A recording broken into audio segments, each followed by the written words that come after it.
So, welcome everybody to the Asian Research Committee of SABR. I'm glad to have you all today. A little bit of announcements. Next month, May, and I'll get you the date in a second, our guest will be former MPB player Tuffy Rhodes, and he will speak and join us on just a second. 8:30 on May 7th. So please mark your calendars, and I'll give you plenty of notice and emails about that. But today we have my great pleasure to have Mike Clair. You all probably know Mike from his writing in MLB.com. He covers the international game for MLB.com, and especially the WBCs. He has written a absolutely wonderful book that just came out. We Sacrifice Everything to Baseball. I just finished it on Saturday night. It is really good. Reads like a novel. It's a quick, fun read. Really recommend people go out and buy this book. Um, Mike can tell you where you can get up signed autograph copies if you wish. And I'm sure Mike will talk a little bit about the book as we proceed, even though that's not our main topic today. Thank you for the kind words about the book. I'll make sure your check's in the mail for that. So, Thank you so much. All right. It's five past, so let's get started. So, Mike, we're going to start with just some general questions to kind of set the stage. And of that course, is, when did you first start covering the WBC as a reporter? yeah. So I have been lucky enough to be at MLB.com for I think this is my 13th season now, which is crazy to think about. But for a long time I was doing cut for short form stuff. Then that vertical kind of ended. The social accounts stayed, but I moved over to .com. And for a little bit, features, oddities, stuff like that. But I had been working closely with MLB Europe and some of and I'd done just a couple of international stories, just kind of notable things that happened. So before the 2022 qualifier in Regensburg, they were like, "Hey, we just need to make sure that the World Baseball Classic site is kind of updated every now and then. Do you want to do that?" And I was like, "Yeah, I've been watching the World Baseball Classic since 2006. My wife, who's in the other room, we were dating early on during the 2009 World Baseball Classic. And I remember her she is not a baseball fan. I remember her having to sit through those games with me. So I've always loved it. But it wasn't like this is where I want to be. So the first time I said, yes, I'd love to do it, but I kind of want to do a little bit more than just that. So I went to Regensburg to cover it for the first time. And I was working actually with Mike Griffin, the former manager of the Czech national team, on a project for MLB called Home Run Derby X. And I literally was standing with him before I flew to Regensburg, roster sheet printed out, mangling every player's name and being like, what do I need to know about this guy? What do I need to know about this guy? What do I need to know about this guy? But really, I was thinking the Czechs would be kind of fun. At that point, I knew their story. They were kind of the amateurs, but, it was like, well, yeah, they're a small European team. The Germans were the hosts, and Spain and Great Britain had these, really deep rosters with pros. So, I thought the Czechs would be interesting from like a human interest perspective. But I frankly, when I made my predictions, I did not predict that they would move on. I don't think really anybody did. So that was the first time I ever covered an international event. I researched really hard before I went, and I now look back at some of those first stories, and I'm like, "Wow, you really don't know what you're talking about right now." So I recommend nobody go and try and find those. But that was my first experience, and I absolutely fell in love with it. I came back and I said I really want to do more. And in the lead up to the 23 Classic, we really expanded the coverage. We went to Prague to film a documentary, which is when I really met these guys. Went to their homes, but yeah, since then I've been covering World Baseball Classic, and it's gotten bigger and bigger every year. My bosses and editors are extremely supportive, which I'm so thankful for. It's one of those things, kind of like I guess digging a grave. The more that you dig, the more that you find. I guess it's more treasure hunting than grave digging. Um, but yeah, that's really been my path, and it's I never would have expected it, but it's been honestly some of the most rewarding work I've ever done, the most exciting work I've done. So these last 4 years have been absolutely incredible. Did you get the chance to come? I know you covered Tokyo. We'll talk about that. Did Yep. you go to the final in Miami as well? I did. I Good.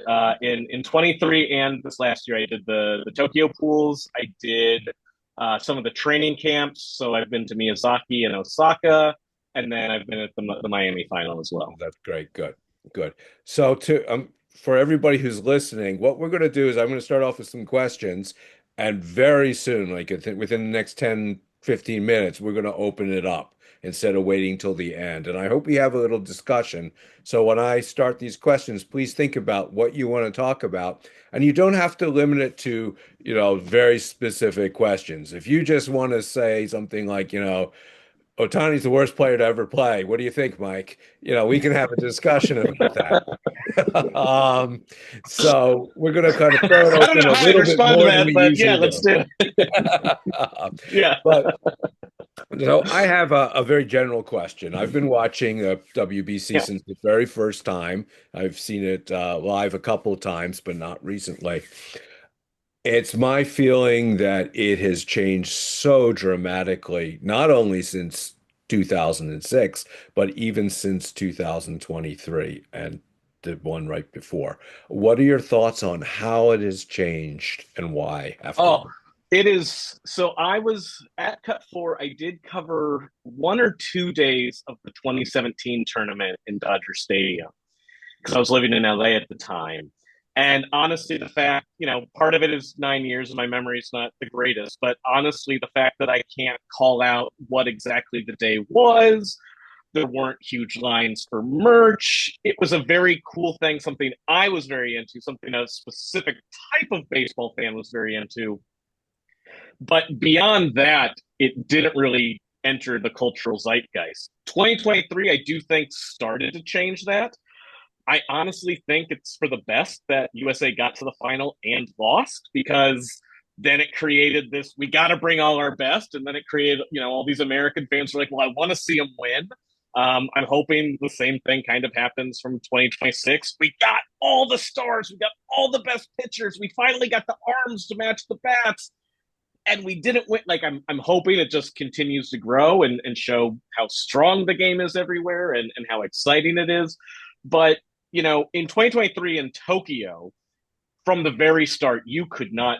The lines for merch were hours long. I got there for a media day. They had the merch open, and I walked through, and I made a note to like come back a few days later once I decided what I wanted to buy, and that was a mistake because a few days later, even with my media pass to cut the line, which I try not to use, anything I wanted was sold out, long sold out. So the passion in Japan.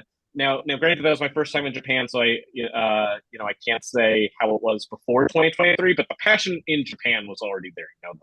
The Samurai Japan games were sold out every night. People were in their seats before batting practice starts. Granted, part of that's Otani.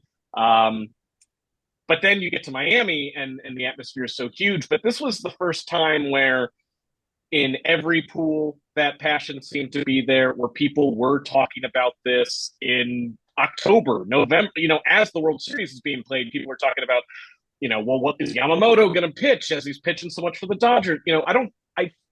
For the most part, unless you were one of those people really obsessed with this, you were not talking about it that way. You were not,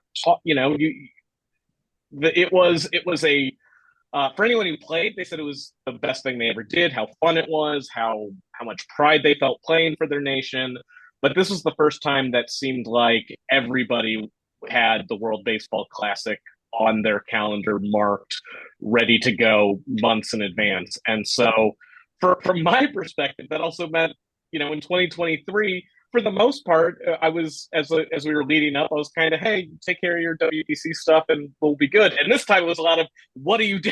Where are we? And how can more people get involved? So, not to say there wasn't buy-in before, but now there were a lot of eyes both in the building and out, and it really felt like the World Cup of baseball, which is, in a way to pitch it.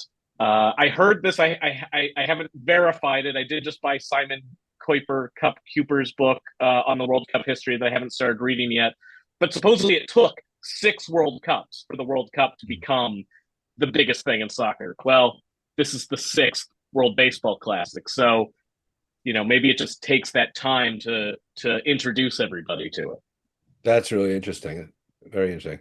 Does anybody have comments about how you felt the fans in the United States, or if we have people from other countries, that would be really interested to hear what you thought about fans being excited about the World Baseball Classic. Anybody want to raise their hand and add a comment? We have a quiet group tonight. Come on. Well, I'll jump in with a comment while people think about raising their hands. Is one of the things that did not happen in 23. Granted, Taiwan played another pool. Taiwan brought 40,000 fans to every game, so it was a sellout for Chinese Taipei, Czech Republic. It was a sellout for Chinese Taipei, Australia, and so that alone shows the importance of this tournament. Yeah. Red Lee, would you like to unmute yourself and talk? Sure. Can you hear me right? Yep. Alrighty. So just coming from a Chinese community, we've been following the WBC, and it's been great every time. Like since it was in 2023. I remember when I was in China, like we have this like huge group. We have those like huge group chats of like people posting about the WBC every single day, like on those days, and people just follow it intensively. And the baseball, baseball has definitely been growing rapidly in China in these years. I'm talking about mainly just mainland China. Um, and we primarily follow it online, but yeah, we can see growth in attention and fan base definitely throughout the years, and people are super excited about even the qualifiers and everything. And they would even last year I had a couple of friends, and they even was it last year? Like they went to Arizona. Was it in Arizona? There was a qualifier that was there. Team China Yeah, lost pretty bad, but Team China lost, but it was it was great seeing all those fans, like all those like the Chinese families taking their kids to Arizona to see the national team play. Even there, like it doesn't matter the results and everything. They just went there supporting the people. It's like it's awesome. It's great to witness baseball, how baseball has grown over the years for Chinese fan base. Interesting. that Great. that is that is so cool. And I didn't realize this. Last week, I spoke to Dylan Thomas, former major leaguer. He's playing in the American Association now. He was just in Baseball Champions League, but over the winter, he played for about 6 weeks in the Chinese league. So I'm not sure if you've had a chance to see those, Red, but um, it looks like the Chinese league is looking to grow too, perhaps off the back of WBC, which is super exciting.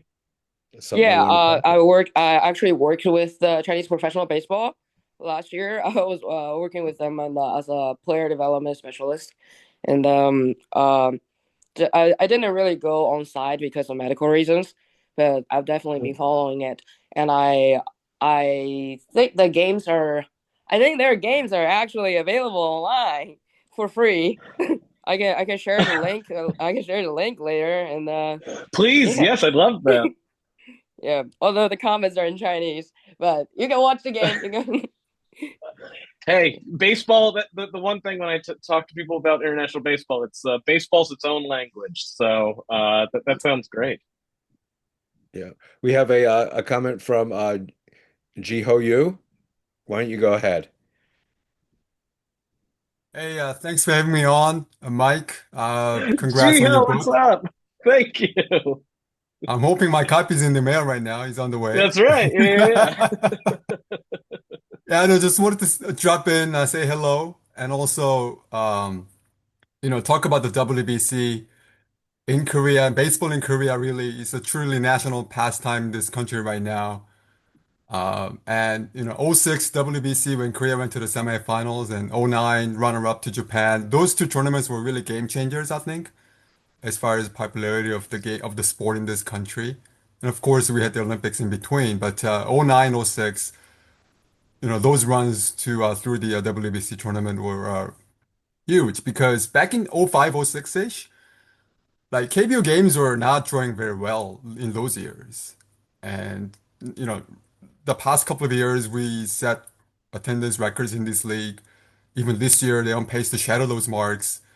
But back in '05, '06, attendance numbers are pretty ugly. Some of the weekday games were not throwing even in the thousands. There were some games were drawing hundreds of fans. Wow. But '06 had a bit of a spark in '09. Right after the Olympic gold medal run in Beijing, '09 runner-up in WBC, that was really a game changer. And of course, there have been some disappointments in the ensuing WBCs until I guess this year.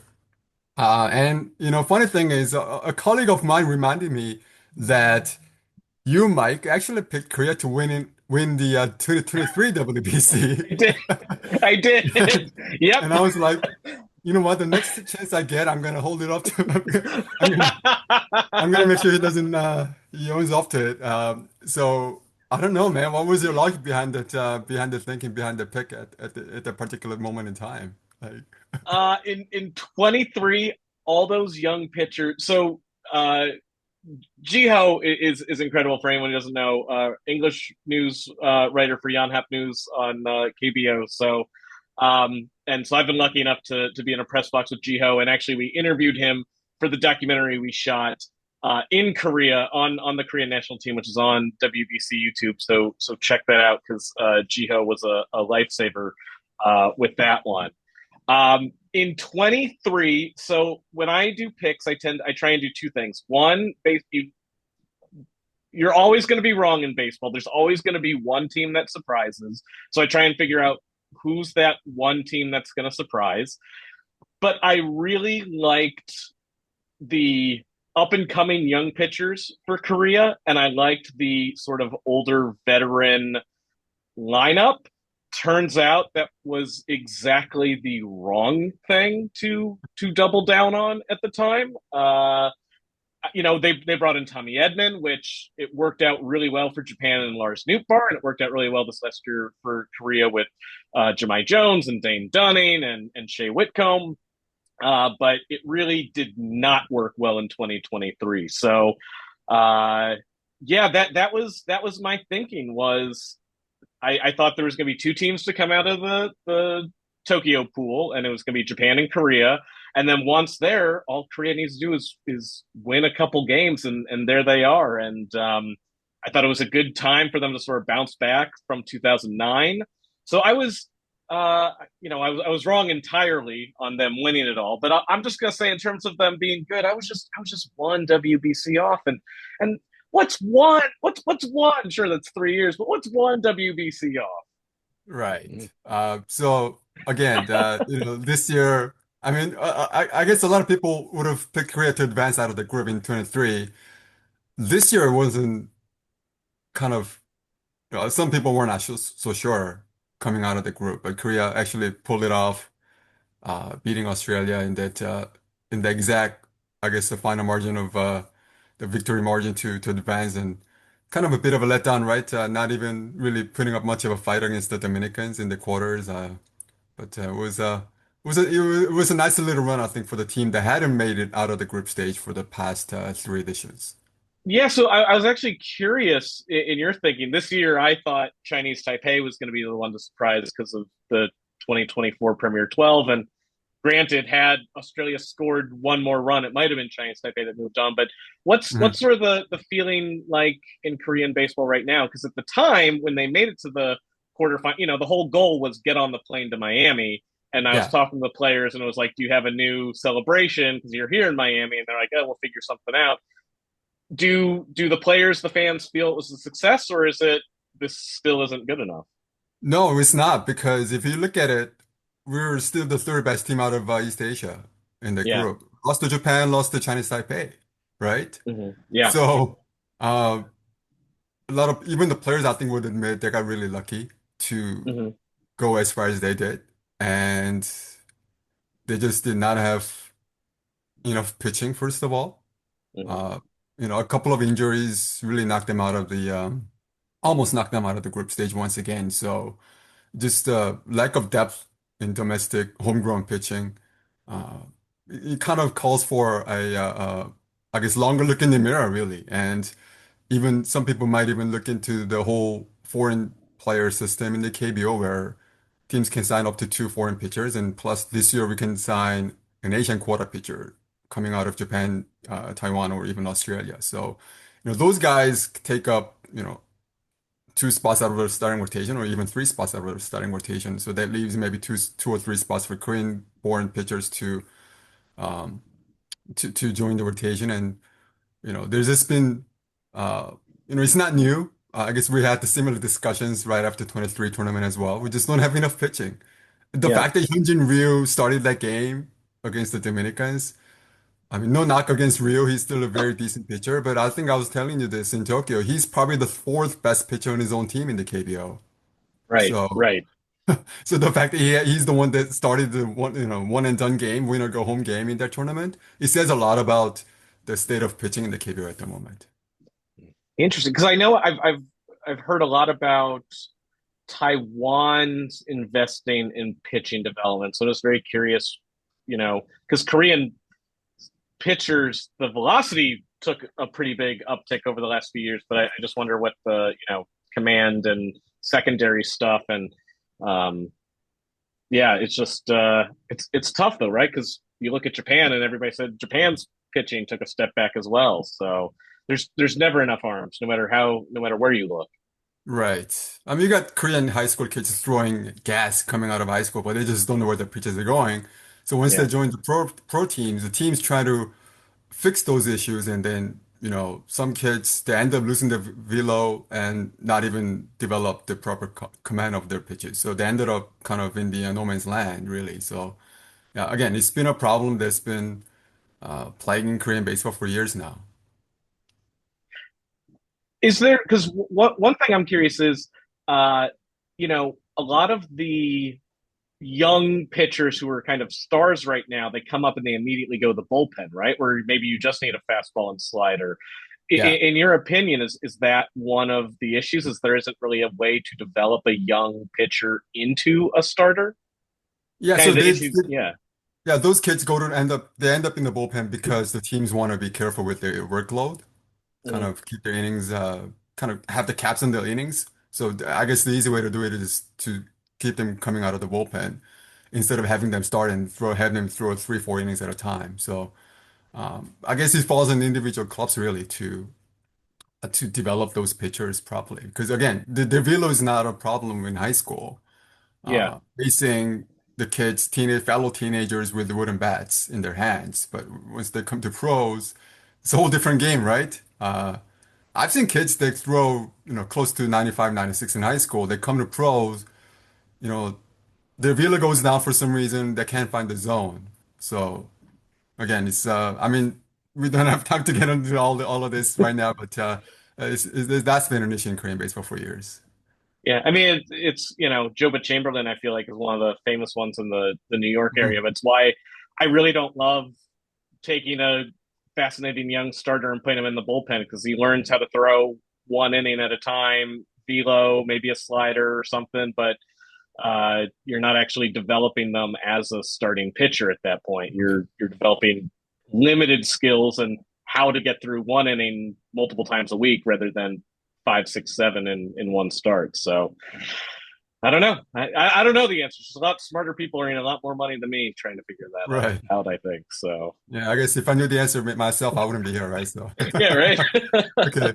Well, I'm gonna get out of the way now. So, well, thanks for indulging me. Uh, Again, congrats on your book once again. Thanks, Gio. Thanks for reminding me one of my many failed predictions. Yeah. So Mike, let's go big picture. I want to talk about baseball diplomacy and the yes. WBC. And I kind of feel like we really saw it over the last two tournaments. So it's a two-part question. Hmm. The first part really has to do with what you saw on the field between the players and between the fans this tournament. Did you feel that the WBC really brought the teams from different countries and cultures together and the fans from different te got together, or did you see issues of nationalism and the negative aspects of an international tournament? So the good news for me, I never saw any of the NASA stuff. Now, part of it is once people have been drinking for a long time out in the bleachers somewhere, I'm up in the press box or I'm downstairs waiting to get interviews. So I'm sure there is some of that. But what I tell everybody is, I love working in baseball because it's the sport I've loved since I was a kid, but it's the people you meet through this. And USA, after Venezuela won the title, USA was upset. Obviously, they took their time, but once the sort of official award ceremony ended and the Venezuelan players were out on the field talking to their families and friends, Team USA was right there. They were talking with each other. They were sharing gear back and forth. I mean, you go the Czech team, the relationship that the WBC has helped with Japan, Korea, Taiwan, all formally, but now there's major leaguers who want to get out there. Um, the best thing about international sports is how much passion there is on the field for 9 innings, but then how it really is just a giant celebration of this game that we all love. And whether you speak English or Spanish or Japanese or whatever, we can all come together and love this game. Like I would get in cabs in Japan on the way to the stadium, and they don't speak much English and I don't speak any Japanese, but see I'm going to the Tokyo Dome and I'd be like, oh, Yakyu, and he'd be like, yeah, and then the two of us are smiling and he says, Tokyo Giants, and I'm like, oh, I'm from Boston Red Sox, that kind of thing. So you see that with the players. I mean, obviously, they want to win, but this is a opportunity. I think the players that take part really have their eyes open, not just in how much it means to them to play for their country, but what it's like to play against these other nations, to see the style of baseball, stand on first base and say hi to each other. Pavel Hadim, to bring it back to the Czechs, he gave multiple interviews where he talked about how if sport could replace war, if we need this competition between nations, but couldn't we just do it for 9 innings out on the ball field and then be friends with one another? Like, wouldn't that be great? And one of the things is, when you come to international sport, you see how much more unites us than divides us. That we're all our cultures might be a little different, and our baseball might be a little different, but really we're all there. We all want to have a good time, have some beers, watch some good baseball, and that transcends any culture, any politics. So no, it is one of the great joys for me to cover international because of that atmosphere. You see people in major league jerseys who are probably rooting for USA in dance groups with the Venezuelan, tambores bands, or with the Dominican, horn players or whatever. It's so magic. It's so special. That alone makes this tournament worth playing. One of the things you wrote about in your book, which was really interesting, was what happened after the 23 tournament. And obviously, we're going to talk about the Czech, but you can go beyond Czechia if you want and use other countries. So these friendships are made out of respect on the diamond, and then they transcend the tournament and go onwards. And can you talk a little bit about that and give some examples? Yeah, absolutely. International baseball is really exploding right now. So I'll start with the Czechs because that's, I think, the one we can see the deepest effect. And for so long, and part of it is, I'm sure this was happening, but I'm in America, reading American media, but to grow the game, you had to come, it was through an American lens. You had to have American coaches go over to see you. You had to come to America. And that's still a big part. A big part of the Czech development plan is get these young kids over to America, whether for, high school or college.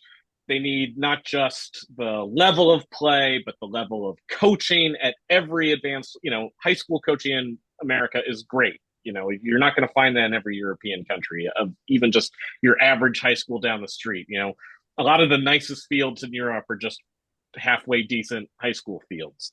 But that was sort of the idea, right? You had to get American coaches and get the kids to America. Well, out of WBC, we see, Japan through Hideki Koriyama, their manager in 2023. He and Pavel Hadim, very similar in that they love baseball, but they're almost philosopher managers in the dugout. They form a friendship, so they form an official partnership where Japan sent a college team where Misho Nishikawa, who was drafted later that year in the NPB draft, was the MVP of Prague Baseball Week. Never before had Japan sent a team to Prague Baseball Week.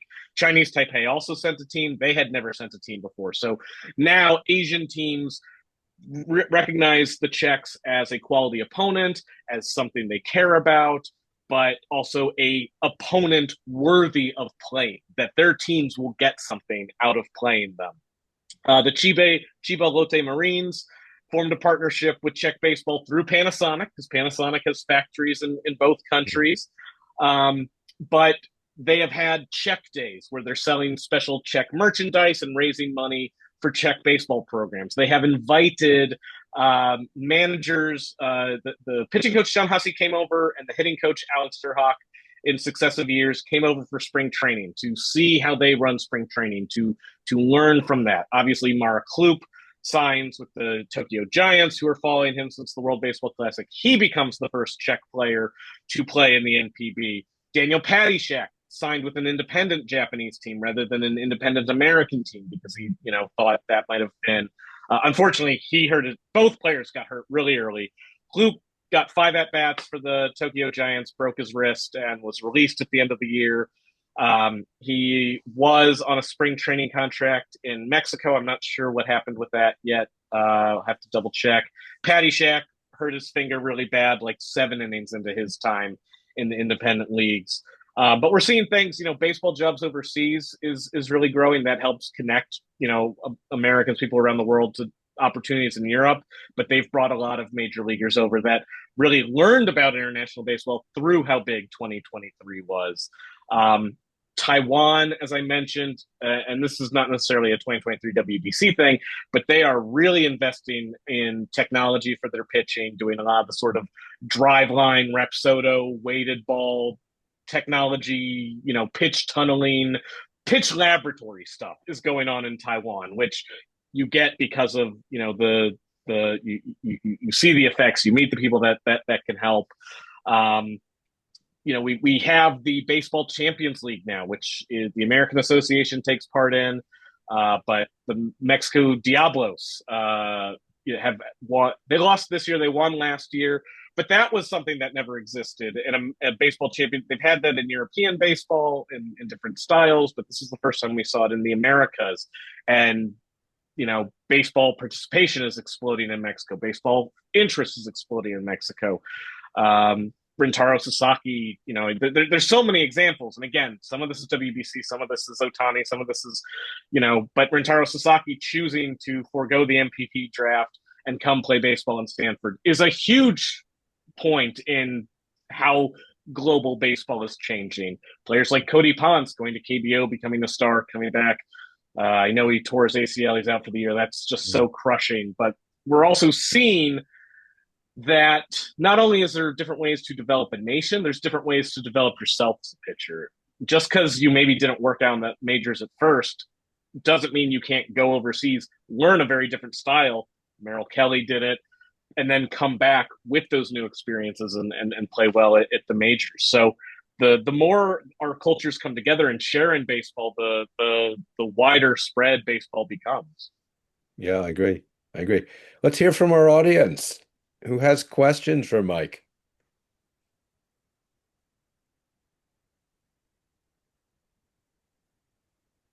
Come on. Yeah. Don't be shy. I feel like a teacher. I'm about to call out a few names I I know, know. yeah. Everybody Hey, should be hey, hey, scared. Rob. Hey, Rob. This is Joy. Hi. Hey, Hi, how you doing? Joy. Hi. Nice to meet you. I have a quick question. So, with the cultural aspect, do you see a convergence based on their experiences learning from other cultures, or you call it, say, like a reverse convergence, where they're learning more from the West and taking it back to those leagues that are not, say, developed as yet? Yeah, that's a really good question. Right now, I would say it is probably more a convergence with the West, but with a caveat. Hmm. Um, because obviously, there's players like Otani, and actually, Rob said this yesterday in his talk, and I thought this was really interesting. Rob was talking about his book here in New York, and it was Nomo signing with the Dodgers and those games being broadcast back in Japan. But then players in Otani's generation grew up not wanting to be Tokyo Giants players, but they wanted to be Dodgers. They wanted to come to the majors. So in some ways, we are seeing more Western style, and we saw that actually directly with Hirokazu Ibata's roster. Part of it was based on the players he had, but he said it multiple times in multiple interviews that this was a team built to be able to hit home runs because at this level where this game is being played, you're not going to be able to, manufacture enough runs to keep up with the DR, to keep up with the US, to keep up with Venezuela. So in some ways, we are seeing more of that style, that idea proliferate. I think for players who want to come to America, they are probably looking at training techniques in Hmm. America and adopting some of those. Again, I said, Taiwan is very much, and this is something I need to do more research on. It's a story long in the works right now, but they are very clearly taking lessons from American Western baseball. Now, one of the caveats is Japan and some of the other Asian nations are doing a lot of outreach into Africa right now, into Southeast Asia. There are independent teams in Japan with players from Sri Lanka, Indonesia, um, and I am sure those players, at that level, are picking up a quote unquote, Japanese style. Hmm. Um, Part of it too is also, we're seeing there is a cultural exchange. What's the biggest pitch that's been spreading the last couple of years in the majors? It's the splitter. And I don't think that is a coincidence that a lot of these great Japanese arms are coming over throwing splitters and they're, baffling to hitters. But I think also, one of the things is Otani is special because of so many things he can do, but he's huge. He is a giant, and he stands out as a giant on a major league field, but he really stands out in Japan, where the players on average are a little smaller. So I think in some ways, um, it's both. What are the physical tools you have as a team to use, uh, and also what I'm curious in, because there's Robert Whiting's great book. You got to have law on the Japanese training methods, which year after year seem to be getting a little less intense. But I think there is still I think there is still this feeling, and maybe Nobi can correct me if I'm wrong, or Rob or any of the people on here, that there's a desire to hold on to some of that culture, whether it's through training or style, that you don't want to give that up. But Hmm. I think for those who are looking to come to the majors or take on the West, it is a largely Western Powerball style of baseball that is spreading more than anything else. Thank you for that. Awesome. Thank you, Joy. Mhm.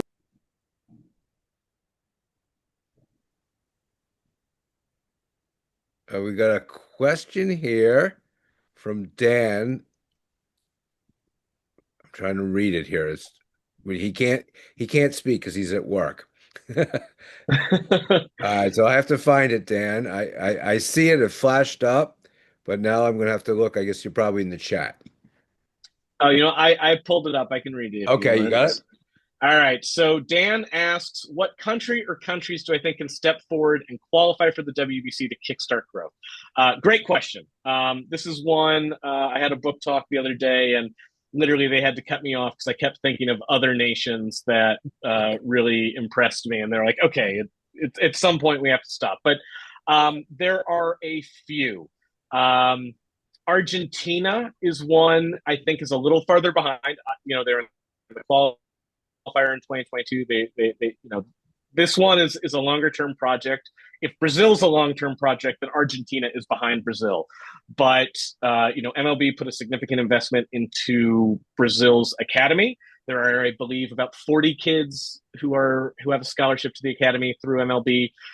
So obviously Brazil is one of them. They have that history of baseball through Japanese immigration, but especially around Sao Paulo, there's baseball. But I think Argentina is one. They upset Canada 2 or 3 years ago. I believe it was the Pan American Games. They looked really good, where they finally started selling some merch online. And fortunately, I made a rule for myself that I had to have either been there or covered the team to let myself buy merch. Otherwise, I would have, maybe an Argentina jersey behind me. France is a huge one. Them not being in the qualifier was really tough for them this time around. There were fewer teams in the qualifier, and Spain had won the Euros, the 23 Euros, so they, you couldn't not include Spain. But France is really exciting. They are doing things very similarly to the Czechs, bring people to America, get them in colleges. We saw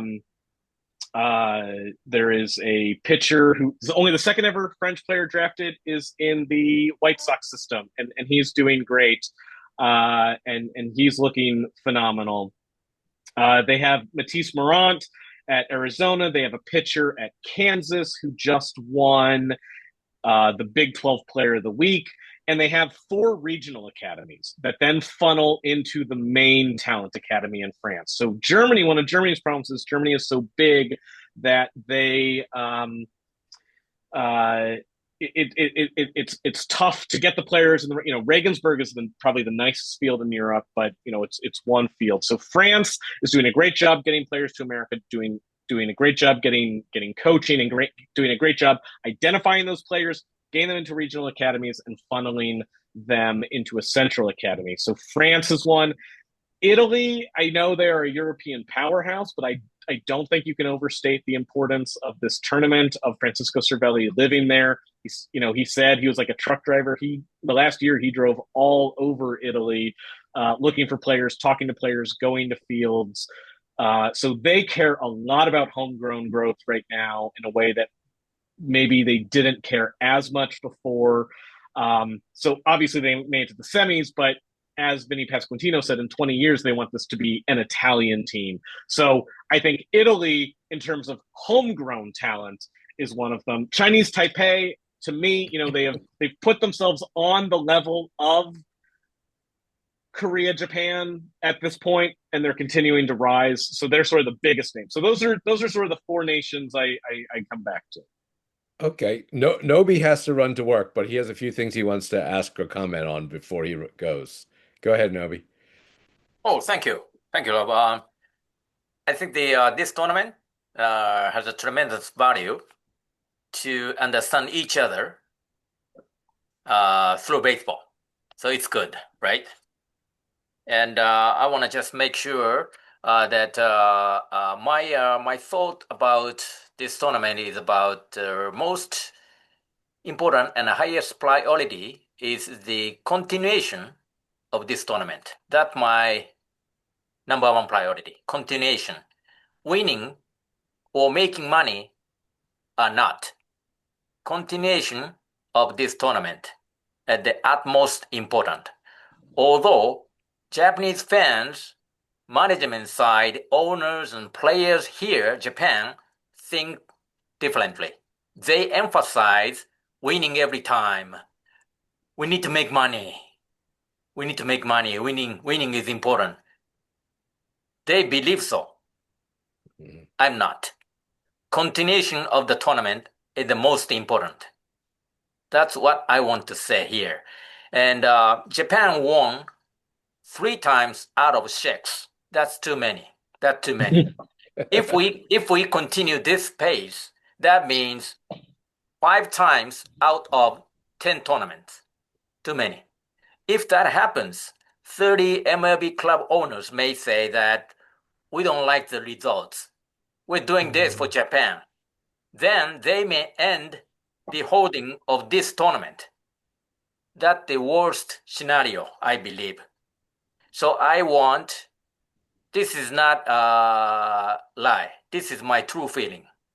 I want Korea, Chinese Taipei, Australia, Mexico, Puerto Rico, Italy, Israel, although they're busy in war right now, but China and Brazil, these countries, these participating countries, I want them to win the WBC. If that ever happens, just imagine Brazil won the WBC, then that country might become the baseball country, not the soccer country, right?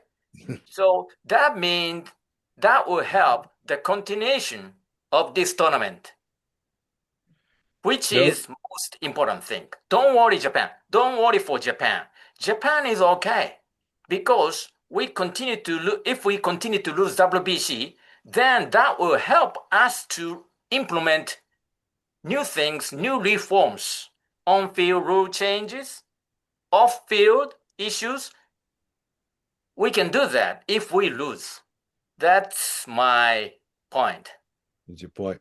I have a question to put you on the spot, Nobi. Do you think in the future NPB will partner up with MLB in organizing the WBC, or do you think it will always remain MLB's toy? I have a own rule, 2080 rule. 20 in on the earth, if we have currently 100 best baseball players, you can count from Otani Judge until like number 100 must be Suarez of the Venezuela, maybe, right? If we have the NPB under contract players consist of 20 best world players under contract out of 100, 2080, that the organization of this tournament, NPB might be a part of it. But currently, I believe the number is about 98 to 2 or 1 to 99. Then MLB will continue to be the organizers, or MLB and MLB Players Association will continue to be the organizers of this tournament. But Rob, that issue is not a priority for me. Although I have been negotiating all the past deals for NPB, but my issue, or my utmost important issue, is the continuation of this tournament. If that happens, I can accept everything else. I see. Interesting. Keep it up, Nobi. We love the tournament. Make sense? Make sense? It makes sense. Makes a lot of sense, Novi. So winning is not everything. My theory is that losing is winning. I have been losing all the negotiations against Manfred. losing. But losing is winning because of WBC. Because of WBC, since 2006, our attendance has been, going up and up and down, up and up and all up, right? Yeah. 27.5 million last year, and per game attendance is 30,000, which is more than that Major League Baseball. Yeah. Because of WBC popularity. Yeah, I So, see. Negotiation, I have been losing, but winning. Winning, in Japanese, we say kachi, kachi, kachi. Kachi, kachi is winning. in Japanese, right? And at the same time, kachi in Japanese means value. So losing is value. Interesting, right? Yeah. I like that viewpoint, Novi. But For don't tell those, Manfred. Don't tell Manfred and Yeah. everybody. you want to lose. Don't tell that. Yeah. For those of you who don't know, Nobi is part of the NPB Commissioner's Office and is in charge of negotiations both internally in NPB and also with Major League Baseball. So you're getting an inside scoop of what's going on tonight. Thank you, Nobi. We have So a I bunch have to go to the office and lose some more. and lose some more, which is value. Losing is value. Okay, and I will come back next time you have this type of the meeting. Taffy Road, right? Definitely Rhodes on May 7th. Yes. So we'll see you then, Moby. Look forward to it. Thank you very much. Good night. Thanks, Novi. Bye. Take care. Bye. All right. Bye-bye. We have some other really good questions here I want to get to. Matthew has a great question. You can see it. I'll read it. It says, will we ever see the WBC in a single location like the World Cup? The best part of the World Cup is having so many different cultures in a single area for a few weeks and meeting interesting people with similar interests. Couldn't agree with more. What do you think? So interesting question, because currently, and I'm not sure if this is officially in the rules or just has been a guiding principle, but it's that it is supposed to be held in multiple countries. Part of WBC was that I think the goal and the rule is that it has to be in three. So USA, but then this past year, Puerto Rico, I guess technically is USA, but in Tokyo the year before that, Tokyo, Taiwan. We've had Toronto. So I think in some ways the stated goal and stated aim was to have it in multiple locations. It's tough, right? Because you move it in one location, it does create this great festival. It's a reason to go there. But then, let's say it's in Miami. Because it's starting to feel, and I'm not saying this from inside knowledge, I'm just saying this from the total atmosphere. There's starting to become a feeling that Miami is where the final is. That just the fans there, the dome there, everything just makes so much sense. Why doesn't Miami just become the permanent location of the finals? If anything, I think that is more realistic. Is that Miami just becomes we're all trying to get to Miami. We're all trying to get to Miami. And you sort of create the festival there.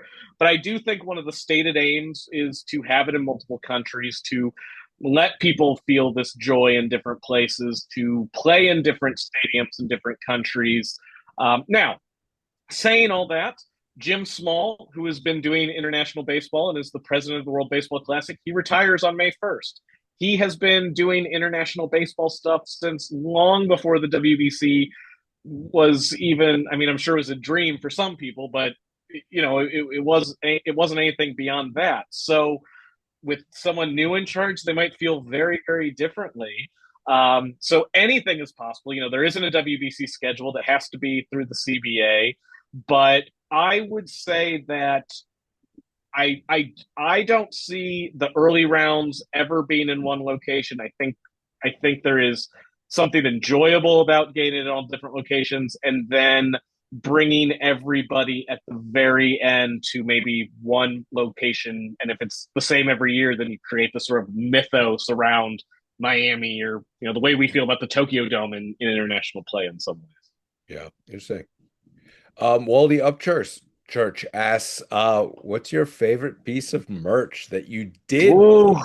Oh, that is a really tough one. I buy jerseys everywhere I go, and then I come home and I go, where am I going to wear these? Yes. It's because I'll wear them to, the sports bar every now and then, and maybe to games. But for the most part, they just hang in my closet. So, this last time around, actually, my favorite piece that I bought wasn't WBC merch in Osaka during the exhibition games. I had like an hour. We had like an hour between I wrapped up pregame media and when the game was going to start. So we jumped in a cab, ran to Koshien Stadium, literally just ran through the museum, took a picture on the field, and then I bought a Hanshin Tigers jersey. So that is my favorite one this year. My favorite piece of merch total, that God, I buy so much and then I come home and I end up giving some away because I live in a small New York apartment. You know what? I'm actually going to have to say it's my Samurai Japan jersey, but not because it's a Samurai Japan jersey. So I wanted to get one. This was when I was going to buy one, and then they sold out entirely in my size. I went to 3 different stores. None had them. On my last day in Japan, I met a friend, Masahiro Muku, who writes for The Answer in Japan. We met at the batting cages at Jingu Meiji Stadium, and they had one Samurai Japan jersey left inside this batting cage in my size. It was the only one there. So that one I love. It's got the WBC patch. But that one's really special to me because it just, kind of fell into my lap and has kind of a fun story. But my bag, I always bring a giant bag with me and half fill it because I'm just buying stuff the whole time that I'm there. So, yeah, I love it. Okay. Well, so Dave McNeely is going to finish up, I think, since we've hit an hour. And he asks, have you been to the Premier 12? And if so, how does it compare to the WBC? Yes. Dave, good question. I was there for 2024. I wasn't in like the first group stage games, but when everybody moved to Tokyo Dome, I was there. In the stadium, the atmosphere was very similar. Now, I'll say part of the reason 40,000 fans from Taiwan came out was because of their performance in the Premier 12, beating Japan, winning that title. Baseball is so huge in Taiwan right now. There was a large Taiwanese fan base at the Premier 12, but it was about the size of a cheer squad in an outfield section, maybe a little, an outfield section taken and then kind of spread around. It certainly wasn't 40,000 strong every time they took the field. But for the Japan games, Chinese Taipei, the atmosphere inside the stadium's incredible. However, Premier 12 still suffers. Some people take it really seriously. Omar Lopez was managing Venezuela then, and he said, now, granted, maybe this is, because he cared obviously very deeply about WBC, but he said, the Premier 12 will always happen. The WBC could get taken away in the next CBA. The Premier 12, if you trace it back through its various names, goes back to 1938. The Premier 12 will continue. Maybe they'll call it the Premier 16 this year because we have the qualifiers. So there is a history to it. There is that importance. But, the best Japanese players are not playing. Otani played before he was Otani. Seiya Suzuki played before he came to the majors. Major league players don't take part. So interesting, the question, Rob, you had for Nobi about, MLB and MPB splitting it. I think the first thing that would have to happen before then is MLB players allowing MLB players to participate in Premier 12. I think that would be the next step. And Dave pointed that out. But Japan, the best players come out for WBC. Premier 12, the best players said, we just finished our season. We're not coming in. They had Okamoto playing. They had a very good roster. They were expected to win. But because of that, it's not everywhere. There is sort of the understanding that this is really good, that outside the WBC, this is the highest level of international play you're going to find. But it's not the WBC because you're watching this and that the top players are not there. And one of the things, and I'm not a scout, but Ryan Ward was huge for USA. Great tournament, big games, comes back to AAA and is left in AAA all year by the Dodgers. Now, granted, part of that's the Dodgers, but he hits another 30 home runs in AAA, still doesn't get called up, still no team is trading for him. Where we see from the WBC, Duque Hebert strikes out Soto, Rafael Devers, maybe Jose Ramirez, I can't remember who, strikes out 3 Dominican players in 2023. He has a minor league contract the next day from the Tigers. I don't know if you would see that in a Premier 12. So I think that's the big difference. But if you're an international baseball fan and you're missing WBC, there are 2 qualifiers for Premier 12 this fall. I don't believe I'll be traveling for them, but I will be following them. I'll be writing about them. So I'm very looking forward to that. Cool. Thank you, Mike. This has been wonderful. I've learned an awful lot. I hope everybody has. I'm going to hold up your book one more time. And why don't you tell everybody where you would like them to buy your book? Do you have a website or Yeah. So anyone buying my book is a huge compliment. So please, anywhere you buy it is great. If you want signed copies, michaelclair.com, Clair, no E on that. There is a link to order signed copies. And, if you want to write a message or anything in there, you can do that. Otherwise, from the University Press, you can get 40% off with the code 6AS26. But honestly, other than that, go to your favorite indie store, ask about the book. I've been told that if 2 people ask about a book in the store, they start ordering copies, thinking that there's a lot of people out there. So you and I should go to stores together, right? Exactly. Yeah, just a couple days apart, or just go in one day, then 2 days later come in with a fake mustache and sunglasses and ask about the book. But no, and if you have any questions, if you're interested in this, I'm on Twitter, Blue Sky, Instagram, all that stuff. I also write an international newsletter for MLB.com. But please, if you have questions or if you're interested in the book, I am on the internet and you can find me. So, yeah, just shoot me a note. But signed copies, michaelclair.com. Otherwise, I hope you enjoy it. However you get the book, if you steal it from a friend, that sounds great too. No. Buy your own copy. Mike, thanks so much to everybody. I hope you tune in a month from now, May 7th, when we will have Carl Tuffy Rhodes as our guest. Please tell everybody about it. I'll be sending plenty of messages. And once again, Mike, thank you so much. Rob, thank you. Everybody at SABR, thank you. I don't know if I'll be in Cleveland this year, but if I am, I look forward to seeing you all there and grabbing a drink with you guys. All right. Good night, everybody.